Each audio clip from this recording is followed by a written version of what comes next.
morning students. Today we are going to discuss worksheet number 28. Worksheet number 28 बहुत important है। Important क्यों है ये देखेंगे। पहले इम्पॉर्टेंट इसलिए है क्योंकि इसमें जिन क्वेश्चंस के बारे में बात की गई है वो एग्जामिनेशन पॉइंट ऑफ व्यू से बहुत इम्पॉर्टेंट है। विभाजन सूत्र का अनुप्रयोग यानी कि उसको कहाँ यूज़ किया जाता है, किस तरह के क्वेश्चन विभाजन सूत्र में पूछे जाते हैं। सबसे पहले यहाँ पर विभाजन सूत्र लिखना है, उसके बाद मध्य बिंदु सूत्र लिखना है। विभाजन सूत्र आप सबको पता ही होगा, एक बार फिर से रिवाइज कर लेते हैं। तो विभाजन सूत्र में एक्स वाई इसके बराबर होता है m1 x2 plus m2 x1 upon m1 plus m2, ये x का फॉर्मूला हो जाता है। और y के लिए m1 y2 plus m2 y1 upon m1 plus m2 के बराबर हो जाता है। इसके बाद हम मध्य बिंदु सूत्र देख लेते हैं। मध्य बिंदु सूत्र के लिए x1 प्लस x2 अपॉन में 2 और y1 प्लस y2 अपॉन में 2 हो जाता है। तो ये दोनों फॉर्मूले आपको यहाँ पर लिखने हैं। इसके बाद हम स्थिति नंबर 1 पर आ जाते हैं। स्थिति नंबर 1 में कहा गया है कि आपके पास एक समानांतर चतुर्भुज है। समांतर चतुर्भुज की एक खास बात है जिसके जो विकर्ण होते हैं, विकर्ण आपस में क्या करते हैं, समद्वि भाजित करते हैं, यानी कि दो बराबर भागों में बांटते हैं। और यही गुण है एक वर्ग का, आयत का और समलंब चतुर्भुज का। सारे चतुर्भुज, चारों चतुर्भुज कौन कौन से, आयत, ज़रूरी नहीं है कि इस क्वेश्चन में समांतर चतुर्भुज ही लिखा हुआ है, आयत भी हो सकता है, वर्ग भी हो सकता है और समलंब भी हो सकता है। अगर हमें इन चारों में से आयत, वर्ग और समांतर चतुर्भुज में से किसी के भी चारों शीर्षों में से कोई एक शीर्ष निकालने के लिए कहा जाए, या उसमें कोई P, Q, A, B, C डाल दिया जाए, या फिर इसका केंद्र के बारे में बात की जाए, तब हम मध्य बिंदु सूत्र द्वारा इसे हल करते हैं। देखेंगे कैसे करते हैं। आपको इसमें एक समांतर चतुर्भुज दिया गया है, तो पहले हम जरा स्क्रीन को बड़ा कर लेते हैं और देखते हैं यहाँ पर कि समांतर चतुर्भुज में A जो है वो 7,2 है, B हमारा 8,3 है और C 9,4 और D इज़ P,3। अब यहाँ देख रहे हो आपकी ये P डाल दिया गया है। अब ये P,3 हो सकता है, अब हम इसको ले रहे हैं P,Q भी हो सकता है। क्वेश्चन के मार्क्स पे डिपेंड करेगा। अगर ये खाली P आ रहा है तो 1 नंबर में भी आ सकता है, 2 नंबर में भी आ सकता है, और P और Q या A B आ रहा है तो ये 2 नंबर या 3 नंबर में भी आ सकता है। तो अब हम यहाँ इसको P3 की जगह Q लेकर के मैं इस क्वेश्चन को समझा रही हूँ। इसके दो पार्ट्स मैंने बना लिए हैं कि अगर हमें P और Q दोनों निकालने हो तो हम किस तरीके से निकालेंगे। तो पहले हम यहाँ पर एक रचना कर लेंगे और यहाँ पर जो केंद्र बनेगा उसको हम x और y मान लेंगे। ठीक है, अब इस बिंदु को हमने O मान लिया। अब O AB AC का भी मध्य बिंदु है और किसका मध्य बिंदु है, OBD का भी मध्य बिंदु है। ठीक है, तो आपको इसको ध्यान रखना है कि ये दोनों का मध्य बिंदु है। तो अगर दोनों का मध्य बिंदु है तो हम देख सकते हैं कि दोनों का मध्य, ये लिख लेंगे पहले हम ये लाइन, उसके बाद फिर हम लिखेंगे कि अगर मध्य बिंदु है तो x कितना होगा। तो पहले मैं क्या करूँगी, पहले मैं आपके लिए ये यहाँ देखते हैं, पहले मैं x लूँगी, 4x है मेरे पास, 1 2, ये तो एक ही लाइन में है, तो पहले मैं इन दोनों को ले लूँगी। ये हो गया मेरा AC। अब मैं BD को लूँगी, तो BD में क्या आएगा, 8, इसके दोनों x, तो मुझे चारों x लेने हैं, एक लाइन वाले x एक साथ रखने हैं। ये वाले दोनों x एक साथ रखने हैं और ये वाले दोनों x एक साथ रखने हैं। तो मुझे 2 से 2 कट जाएगा और मुझे मिलेगा 8 + p बराबर 16। ये हो गया 8 + p और ये हो गया 16। और मेरा p कितना हो गया 16 - 8, तो मेरा p का मान जो है वो 8 आ गया। अब ये क्वेश्चन तो हो गया 1 मार्क्स में या 2 मार्क्स में, ठीक है। अब इसके आगे मुझे q भी निकालना है, तो मैं q कैसे निकालूंगी? q निकालने के लिए अब मैं यहाँ पर देखते हैं क्या करूँगी मैं। q निकालने के लिए मैं y को लूँगी कि y जो है वो q जो है वो y में आ रहा है, तो इसको लूँगी तो मुझे दोनों के y लेने होंगे।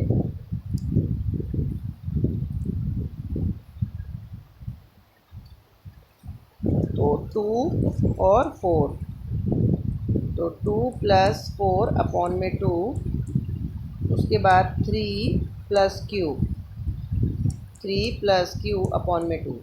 यहाँ हम देखते हैं 2 से 2 कट जाएगा और 3 + q हो जाएगा 6। तो q किसके बराबर हो जाएगा फिर? q बराबर हो जाएगा 6 - 3 3। इस तरीके से हमने देखा हमारा जो q जो 3 था जिसको हमने छुपा दिया था वो हमारा 3 आ गया।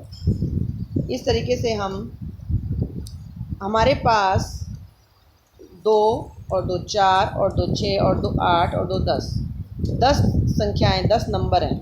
a के 2 हैं, b के 2 हैं, c के 2 हैं, d के 2 हैं और बीच में जो केंद्र है उसके भी 2 हैं। इनमें से कोई भी 2, लेकिन उनमें से एक x होना चाहिए और एक y होना चाहिए। कोई भी 2 अगर पूछे जाएं तो हम बता सकते हैं, ठीक है। तो इस क्वेश्चन को बहुत ध्यान से करेंगे। It's a very very important question, कोई इसमें गलती नहीं होनी चाहिए। प्रैक्टिस करेंगे। एक्सरसाइज 7.3 इस बार सिलेबस से डिलीट कर दी गई है, इसीलिए अब हमारे पास 2 ही एक्सरसाइज हैं। तो 2 एक्सरसाइज के ऑल एग्जाम्पल्स, ऑल क्वेश्चंस बड़े ही अच्छे से करने हैं, क्योंकि दोनों ही बहुत इम्पॉर्टेंट हो जाती हैं। अब हम स्थिति नंबर 2 पर आ जाते हैं। ध्यान से समझेंगे इस स्थिति को। इसे एक हिंट देकर मैं समझाने वाली हूँ। बहुत ही डायरेक्ट क्वेश्चन है। आपके पास एक लाइन है और इसको मुझे 3 भागों में बांटना है, तो मैंने इसके 2 टुकड़े कर दिए। तो इसके 3 भाग हो गए। एक भाग हो गया इसका AC और एक भाग हो गया इसका CD और एक भाग हो गया इसका DB। 3 भाग हो गए। तो C जो है AB को 1:2 में बांटता है और D 2:1 में बांटता है।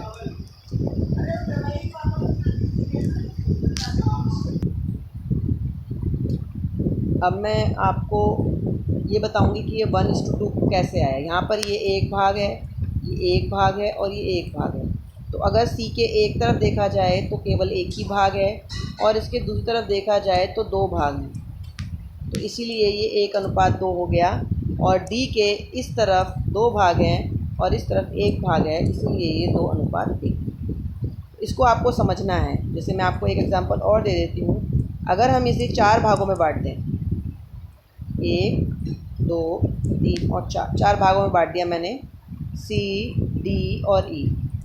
तो 4 भागों में बांटूंगी तो 4 भागों में जो पहला भाग C होगा वो होगा एक इस तरफ और इस तरफ कितने हो गए 1 2 और 3, ये हो गया।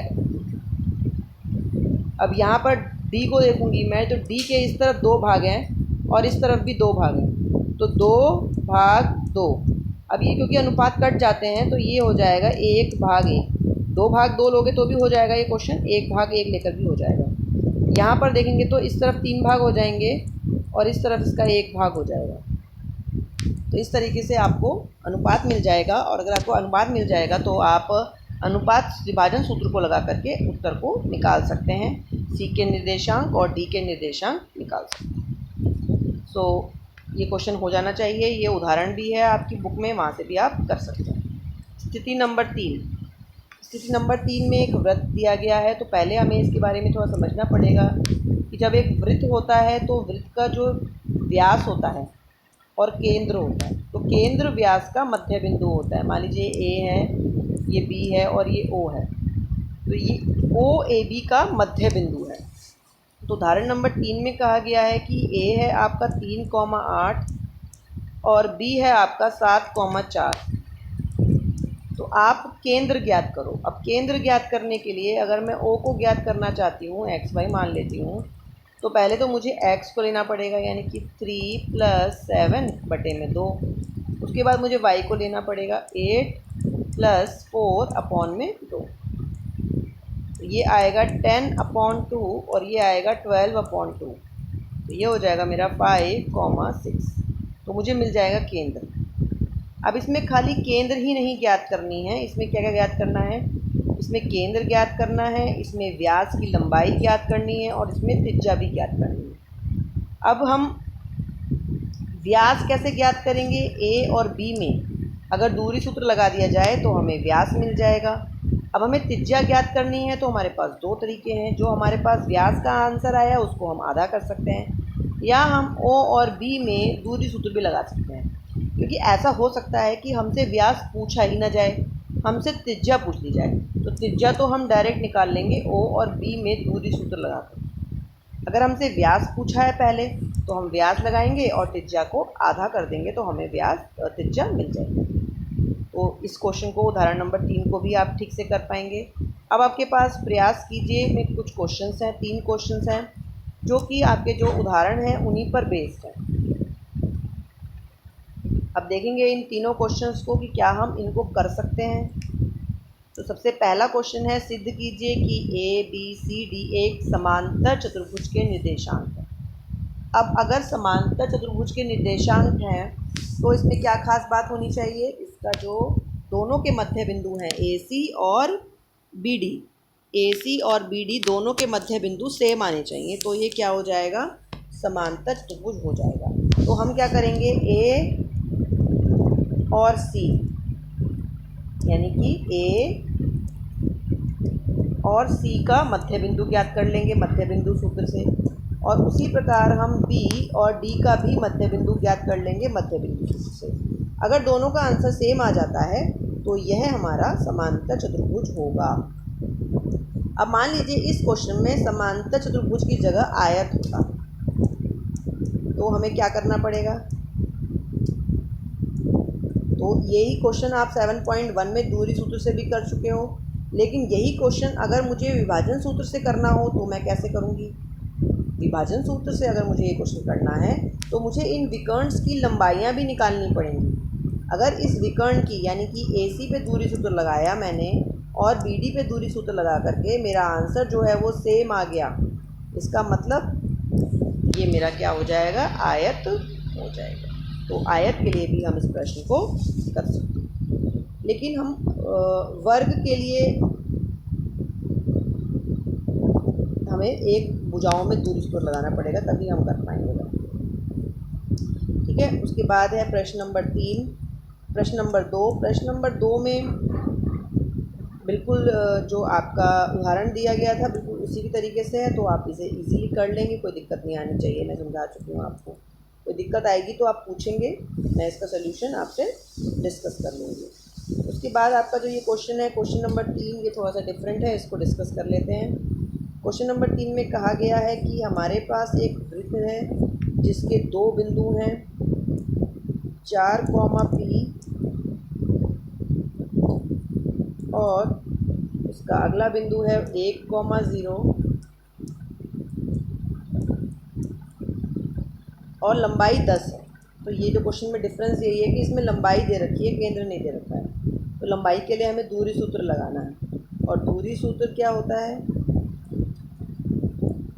4 - 1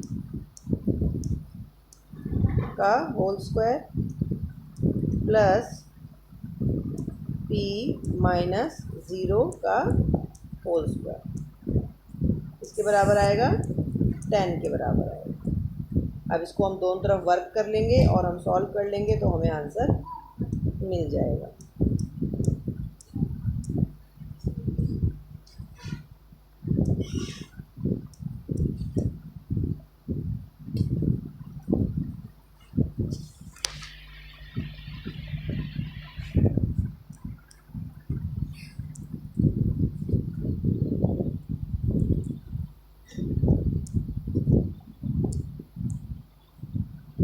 यहाँ इसको सॉल्व करने के बाद मुझे P मिलेगा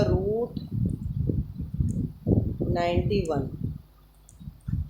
तो मैं इसे यूज़ करके फिर केंद्र भी निकाल सकती हूँ। केंद्र निकालने के लिए मुझे दूरी सूत्र लगाना होगा और मध्य बिंदु सूत्र लगा करके मैं केंद्र भी निकाल सकती हूँ। तो ये सारे क्वेश्चन आपसे हो जाने चाहिए। कोई भी डाउट होगा तो पूछेंगे, ध्यान से करेंगे, गलती नहीं होनी चाहिए, और पूछेंगे कोई प्रॉब्लम हो तो, और आप इसको सेंड करेंगे, जुड़े होंगे।